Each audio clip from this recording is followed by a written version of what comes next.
todo deserto, toda tempestade, todo gigante, para quem decide permanecer, é o ambiente perfeito para você experimentar Deus de uma forma que você não experimentaria numa estação de conforto. Então, quando você está no meio de um período em que Deus é tua única base. Às vezes a gente precisa passar por situações em que todas as nossas bases de segurança são removidas, para que a gente entenda qual é o nosso verdadeiro refúgio. O salmista diz: Deus é o meu refúgio e a minha fortaleza, socorro presente na hora da angústia. Em outro momento ele fala: eu clamei ao Senhor, e esse pobre homem clamou ao Senhor, e ele olhou para mim, e ele me livrou dos meus inimigos, que eram fortes demais para mim. Em outro momento ele fala: as cordas da morte me envolveram. Então, assim, eu acredito que não tem nada mais poderoso do que um homem que carrega marcas, falando sobre um Deus que pode mudar histórias. Eu amo ver alguns jovens, 15 anos, 17 anos, 19 anos de idade, pregando no Instagram. Eu acho maravilhoso. Mas eu acho que é mais poderoso quando a gente prega sobre uma área que a gente já foi ferido e Deus fechou. Então tem áreas que eu não ministro ainda, porque eu acho que eu ainda não tenho propriedade para me levantar e falar. Então, André, por que você fala sobre um Deus de favor financeiro? Porque eu sei o que é alguém colocar R$100 na minha caixa de correio para eu fazer compras quando a minha esposa estava grávida.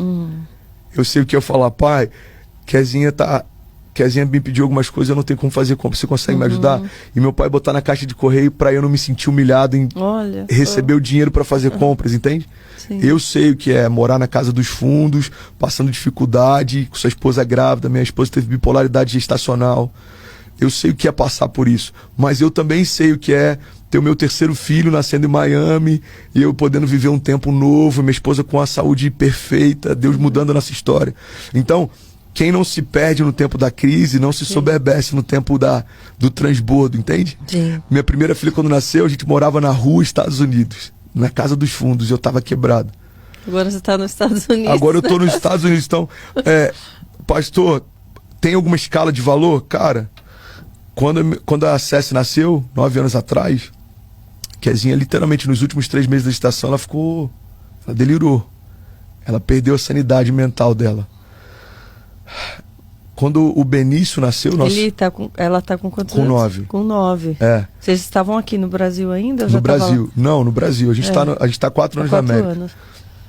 Quando o Benício nasceu, há 1 ano e pouco atrás, eu já estava num contexto diferente. Sim. Quando a Chloe nasceu agora, 1 ano e pouco depois, a gente já está num outro contexto. Então, eu aprendi algo, Karina, eu queria que você guardasse isso para você também, porque fez muito sentido para mim e eu acredito que vai fazer sentido para alguém que está ouvindo. O mundo, ele está sempre andando em círculos, sempre. As coisas são sempre... Você vê que tem coisas que se repetem, né? Tudo em algum momento se repete, mas para quem caminha com Deus, a gente não anda em círculos, a gente anda em espiral. Vai subindo. Então você está sempre fazendo as mesmas coisas, mas cada estação numa dimensão mais alta. Você está fazendo as mesmas coisas, mas cada vez num nível mais alto. É por isso que a Bíblia diz que quando os irmãos de José, depois que ele é levantado como governador, o mundo está em caos, está todo mundo passando fome. José está governando o povo, os irmãos vão lá pedir ajuda porque eles não têm o que comer. A Bíblia diz que os irmãos de José se aproximam dele, José imediatamente reconhece, mas os irmãos não o reconhecem. E por que isso acontece? Porque quem caminha com Deus se torna irreconhecível ao longo do tempo.